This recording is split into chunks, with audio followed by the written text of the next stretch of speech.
Shalom, shalom frères et sœurs en Christ et bienvenue à la Rhapsodie de ce mardi 28 mai 2024.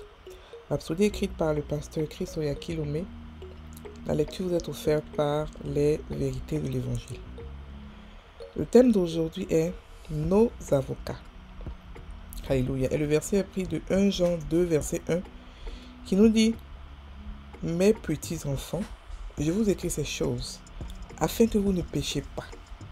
Et si quelqu'un a péché, nous avons un avocat auprès du Père, Jésus-Christ le juste. Alléluia.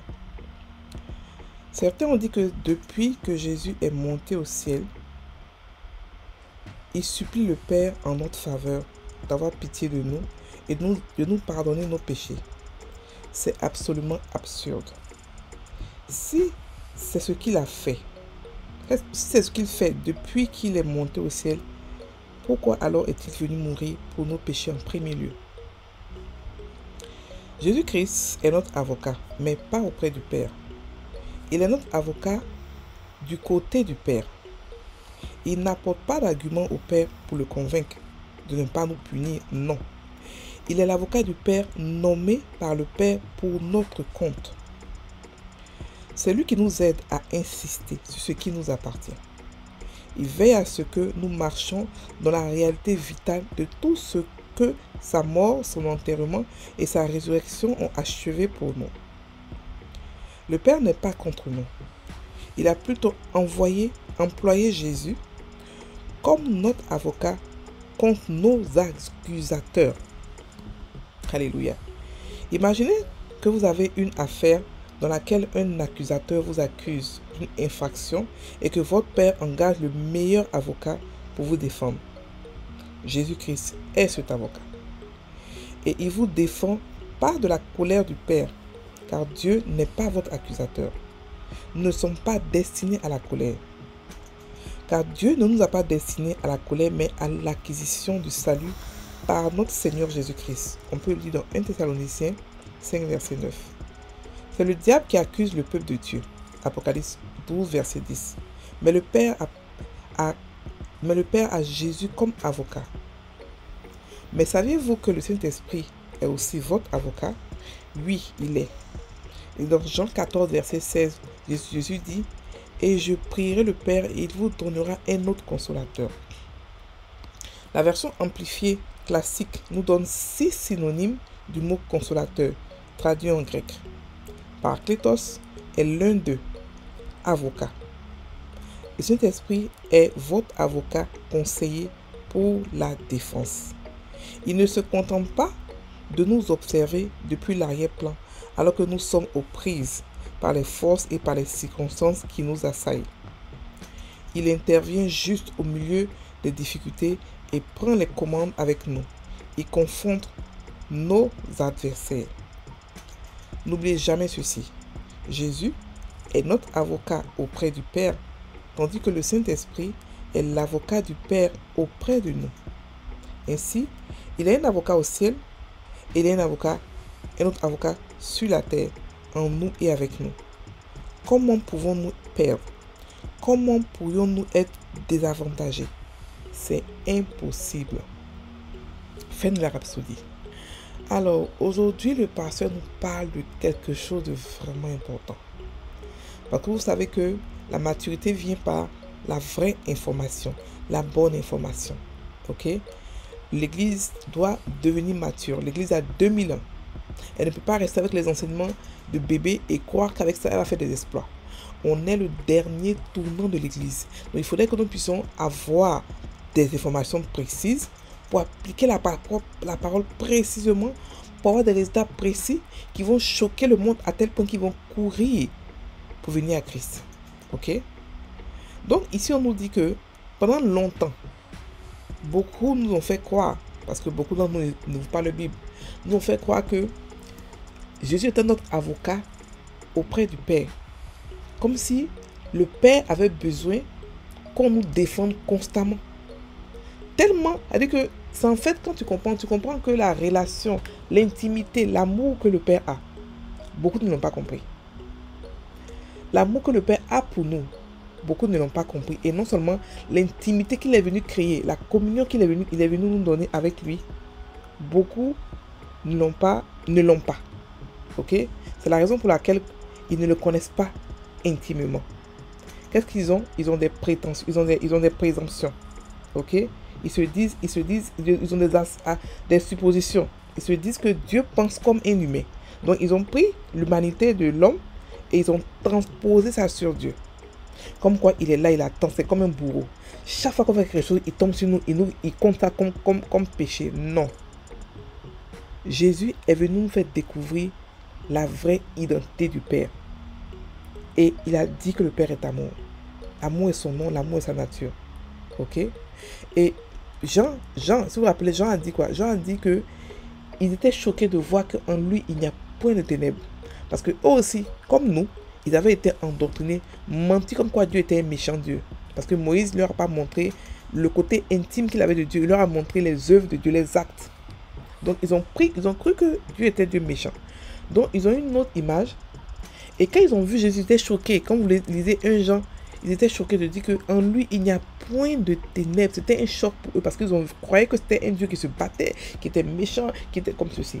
Et c'est jusqu'à présent, cette image de Dieu-là est encore restée. C'est pour cela que plusieurs d'entre nous se disent que Dieu est méchant et qu'il passe tout son temps. Il faut chaque fois qu'on doit nous défendre devant lui. Non. Jésus a dit quoi? Comme le Père m'a envoyé, moi aussi je vous envoie. Il dit le Père vous aime parce que vous m'avez aimé. On a reçu le même amour. La même manière que Dieu aime Jésus, c'est la même manière qu'il nous aime aussi. Il n'y a pas de différence d'amour. Sinon, il n'allait pas accepter que tout ce que Jésus a demandé comme requête. Aujourd'hui, on partage le trône avec Jésus. On partage l'héritage avec Jésus. On est joint héritier. Sans lui, on n'a pas d'héritage. Sans nous, il n'a pas d'héritage. Et c'est en cela que l'amour de Dieu est parfait. Parce que tel qu'il est, tel que nous sommes, non, il nous a donné un amour parfait. On n'a pas besoin de nous défendre devant lui. Non. L'avocat que Jésus est, ce n'est pas celui qui, chaque fois qu'on pêche, il vient, il parle devant Dieu, il parle. Non. C'est un avocat qui nous défend contre l'accusateur.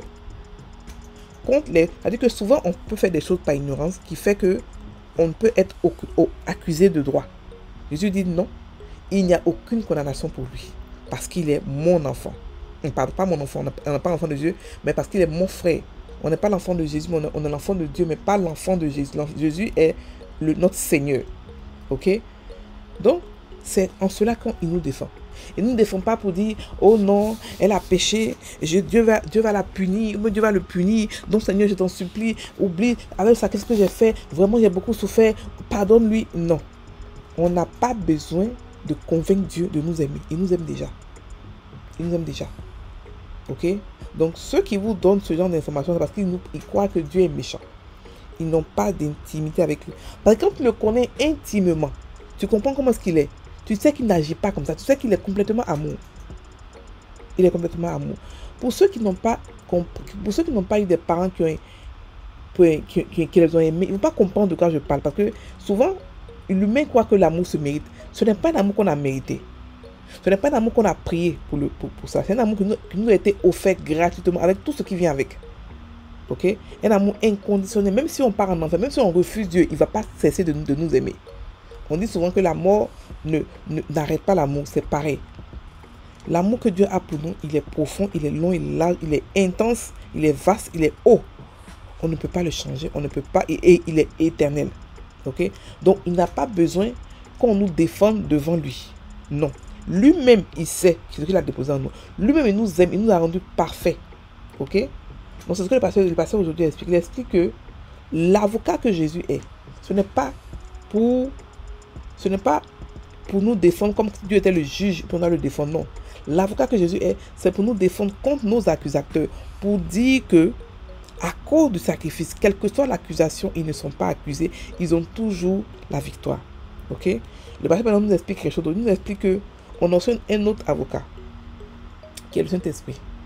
Mais lui, c'est un avocat un peu à l'envers de ce que Jésus est. C'est-à-dire que lui, il est l'avocat de Dieu auprès de nous. Ça veut dire quoi? Ça veut dire que il nous aide à pouvoir réellement entrer dans la volonté de Dieu. C'est-à-dire que ce que Dieu veut qu'on fasse et qu'on n'a aucune idée, il est là pour nous aider à pouvoir le faire. Ok? Contrairement à Jésus qui est là-bas, qui nous défend. Qui nous défend devant l'accusateur. Pas contrairement tous les jours, mais il nous défend par rapport à son sacrifice. On sait que il a dit que la défense, elle est calée. Mais lui, il défend Dieu auprès de nous. Il a dit que c'est comme si d'abord il nous fait venir le royaume des cieux en nous. Ensuite, il nous fait entrer, marcher dans la volonté parfaite de Dieu. C'est comme s'il nous négocie pour qu'on puisse entrer dans la volonté. Parce que beaucoup d'entre nous sont têtus. Okay? On a du mal à pouvoir accepter les choses, soit par rapport à nos forteresses, soit par rapport à plein de choses. Donc, c'est lui qui nous négocie, qui sait comment nous toucher pour qu'on puisse faire la volonté de Dieu. Donc, lui, il a l'avocat de Dieu auprès de nous. Ok? Ça veut dire qu'on a deux avocats. On a l'avocat de Dieu auprès de nous qui nous fait faire ce que Dieu nous demande de faire, pratiquer sa parole, faire son œuvre, faire notre mission, aimer les gens, faire ce qu'on a fait. Et ensuite, on a un autre avocat qui nous défend de toutes sortes d'accusations. Ça veut dire qu'il n'y a pas de possibilité d'échec pour nous. Il n'y a pas de possibilité de je ne sais pas où je vais, ou je n'ai aucune idée, ou je suis confus. Il n'y a pas de possibilité de confusion pour nous, en nous. Parce que on est gardé, protégé de toutes parts. On est protégé, non seulement protégé, mais défendu, pardon. Le mot c'est défendu de toutes parts. Ok? Donc c'est ça. Donc il n'est pas assis, Jésus, là-bas pour assis tout le temps de nous défendre. Oh non, il a péché, mais comme tu es miséricorde, Dieu, s'il te plaît, pardonne, parce que j'ai miséricorde. Non. On n'a pas besoin de nous défendre devant le Père. Mais par contre, contre l'accusateur ou contre les accusateurs, on doit nous défendre. Pas forcément. Et contre nous-mêmes, parce que souvent, nous, on s'accuse. Ok? Et quand on parle d'accusateur, c'est pas comme pour Job. On n'est pas autant de Job. Autant de Job, Satan avait droit à aller devant Dieu parce qu'il avait pris, la nature adamique. Mais maintenant, il n'a plus ce droit-là. Ok? Il nous accuse de loin. Parce que là où nous sommes assis, dans le trône de la gloire, personne n'a accès à nous. On ne peut pas avoir accès à nous. Ok? Donc, le pasteur nous explique ici que quand il parle de avocat, c'est avocat contre les accusations. Pas pour convaincre Dieu. Ok? Pas pour convaincre Dieu. Alléluia. Donc, on va prendre maintenant la prière. Cher Père, je te remercie pour ta grâce et la puissance de ta justice.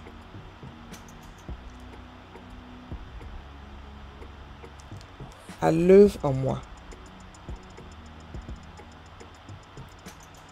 Je te remercie de m'aimer et de prendre des dispositions pour moi au ciel.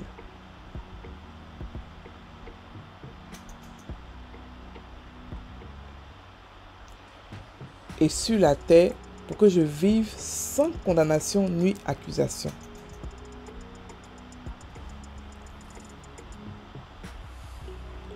Je vis libre du péché et de la conscience du péché.